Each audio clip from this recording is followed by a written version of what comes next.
Assalamu alaikum everyone, welcome to my YouTube channel. I hope you guys are doing great. Well, आज हम schizophrenia का next part हम study करने जा रहे हैं। जैसा कि पहले हमने न्यूरो इमेजिंग को स्टडी किया था, आज हम बेसिकली इसकी हिस्ट्री पे बात करेंगे। तो बेसिकली जो न्यूरो इमेजिंग है उसका कॉन्सेप्ट जो है 1930s में स्टार्ट हुआ था और 1930s में न्यूरो इमेजिंग के बारे में ये कहा जाता था कि एक्सरे डेवलपमेंट से रिलेटेड है, यानी कि न्यूरो इमेजिंग ये है कि हम एक्सरे की मदद से ब्रेन का इमेज हम लेते हैं, हम ब्रेन के स्ट्रक्चर को देखते हैं। ठीक है, तो ये न्यूरो इमेजिंग बिल्कुल स्टार्ट में जो है ना एक्सरे की मदद से हम लेते थे। और इसमें अब जो है न्यूरो इमेजिंग होती कैसे थी, सवाल ये आता है। तो बेसिकली जो हमारा ब्रेन है उसमें हम एक एयर बबल इंसर्ट करते थे, जो बेसिकली हमारे ब्रेन या हमारे स्पाइनल कॉर्ड इसके अंदर इंसर्ट की जाती थी। और इन्हीं की बेस पे, जिन्हें हम एयर स्टडीज़ कहते हैं, इन्हीं की बेस में ब्रेन का जो कंप्लीट स्ट्रक्चर है उसको आइडेंटिफाई किया जाता था।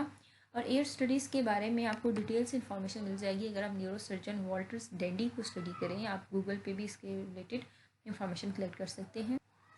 ओके, अब एयर स्टडीज़ का प्रोसेस क्या था, यानी कि जो हमने बात की कि कोई एयर बबल है, हम सेंट्रल नर्वस सिस्टम में इंसर्ट कर देते थे, तो ये करते कैसे थे, इसका एग्जैक्ट प्रोसेस क्या था। तो बेसिकली होता ये था कि हमारे जो ब्रेन में सेरेब्रोस्पाइनल फ्लूइड जो होता है वो थोड़ा सा निकाल लिया जाता था और उसकी रिप्लेसमेंट में जो एयर है वो इंसर्ट कर दी जाती थी। और जब एयर न्यूरो जो सेरेब्रोस्पाइनल फ्लूइड की जगह आ जाती थी, उसमें ये है कि वो एयर हमारे स्पाइनल कॉर्ड में चली जाती थी, हमारे वेंट्रिकुलर सिस्टम में चली जाती थी, जिनके बारे में मैंने आपको बताया था कि ब्लैंक स्पेसेस होती हैं हमारे ब्रेन के अंदर, वहाँ ये एयर चली जाती थी। और उस एयर की मदद से एक्सरे लिया जाता था, यानी कि ब्रेन का स्ट्रक्चर लिया जाता था और इसमें हमें पता चल जाता था कि जनरल ब्रेन का हमारा स्ट्रक्चर क्या है। ठीक है, क्योंकि ये एयर बबल बेसिकली एक इमेज प्रोड्यूस करती थी, जिसकी वजह से रेडियोलॉजिस्ट को ब्रेन के स्ट्रक्चर के बारे में ज़्यादा डिटेल से इंफॉर्मेशन मिल जाती थी। लेकिन अब इसका ड्रॉबैक क्या था इस प्रोसेस का। वैसे तो ये एक बहुत अच्छी चीज़ है, इससे पहले हमारे पास कोई मेथड ही नहीं था कि हम ब्रेन के स्ट्रक्चर को आइडेंटिफाई कर सकें। तो ये तो बहुत अच्छा हो गया कि एक्सरे की मदद से और न्यूरो इमेजिंग की हेल्प से हमने ब्रेन के स्ट्रक्चर को आइडेंटिफाई करना शुरू किया।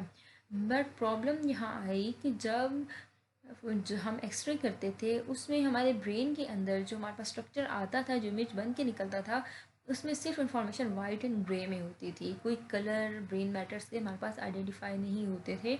इवन हमें ये भी नहीं पता चलता था कि इसमें फ्लूइड पार्ट कौन सा है, नॉन फ्लूइड पार्ट कौन सा है। बस वाइट एंड ग्रे में हमारे पास इंफॉर्मेशन होती थी। तो इस बेस पे आगे फर्दर स्टडीज़ आई, फर्दर प्रोसेसेस हुए, जिसमें हमने ब्रेन स्ट्रक्चर को ज़्यादा डिटेल से पढ़ा।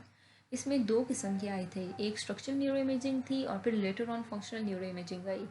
अब स्ट्रक्चरल न्यूरो इमेजिंग क्या है। तो बेसिकली स्ट्रक्चर न्यूरो इमेजिंग, जैसे नाम से जाहिर है कि ब्रेन के स्ट्रक्चर की बात हो रही है। एमआरआई जो है, मैग्नेटिक रेजोनेंस इमेजिंग, इसके बारे में तो आप लोगों ने पढ़ा ही होगा।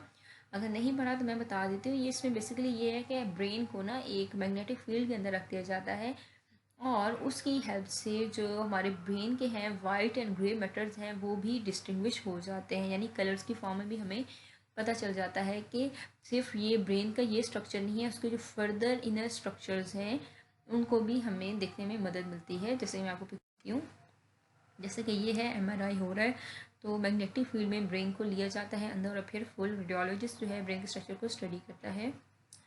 अगेन वही बात, उसमें डिटेल्ड हमारे पास इंफॉर्मेशन आ जाती है और यस, इसकी मदद से हमें पता चलता है कि हमारे वेंट्रिकल्स का साइज़ क्या है। यानी कोई भी क्लाइंट्स के एमआरआई किया जाता है, उसके वेंट्रिकल का साइज़ आइडेंटिफाई हो जाता है। तो वेंट्रिकल का साइज़ आइडेंटिफाई करना इसलिए ज़रूरी है क्योंकि जो स्किज़ोफ्रेनिया के जो पेशेंट्स हैं उनकी जो फर्स्ट आइडेंटिफिकेशन या फिर हम कहें जो मेजर आइडेंटिफिकेशन है वो इस बात से हो जाती है कि उनके जो वेंट्रिकल का साइज़ होता है वो 20 to 30% ज़्यादा होता है नॉर्मल हेल्दी इंडिविजुअल से। तो यहाँ से हमें ये भी पता चल जाता है उसके बारे में। और बाकी जो है हमारे दूसरे सब कॉर्टिकल स्ट्रक्चर, उसके बारे में भी हमारे पास डिटेल से इंफॉर्मेशन आ जाती है, जो कि पहले जो एक्सरे का हमारा सिंपल मेथड था उसके ज़रिए नहीं आती थी।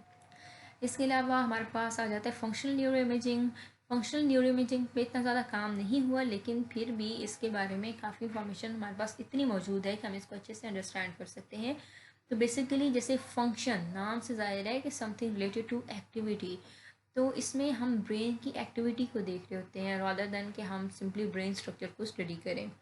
ये भी सेम उसी तरह एमआरआई के थ्रू ही ये जो है हमारे पास फंक्शनल न्यूरो इमेजिंग वो होती है, बट इसमें एक एडिशनल चीज़ है। वो एडिशनल चीज़ क्या है कि इसमें ऑक्सीजन लेवल को भी मेजर किया जाता है। ठीक है, जो ऑक्सीजन लेवल मेजरमेंट है उसी की बेस पे हमें फर्दर फंक्शनिंग का पता चल जाता है, ब्रेन की एक्टिविटी का हमें पता चल जाता है।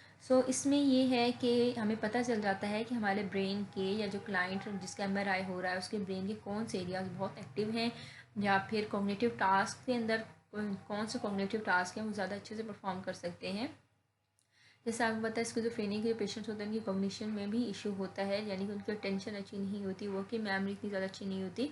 तो बेसिकली ये बताता है कि उनके कौन से टास्क में एक्टिव हैं, कौन से में नहीं एक्टिव, यानी कि वो किसी स्पेसिफिक स्टिमुलस पे फोकस कर सकते हैं या नहीं कर सकते, या फिर वो डिस्ट्रैक्टिंग स्टिमुलाई को इग्नोर कर पा रहे हैं या नहीं कर पा रहे। तो ये सारी चीज़ें जो कॉग्निटिव टास्क से लिंक्ड हैं और जिसमें हम एक्टिविटी की बात कर रहे हैं, तो वो हमें फंक्शनल न्यूरो इमेजिंग की हेल्प से पता चलती है।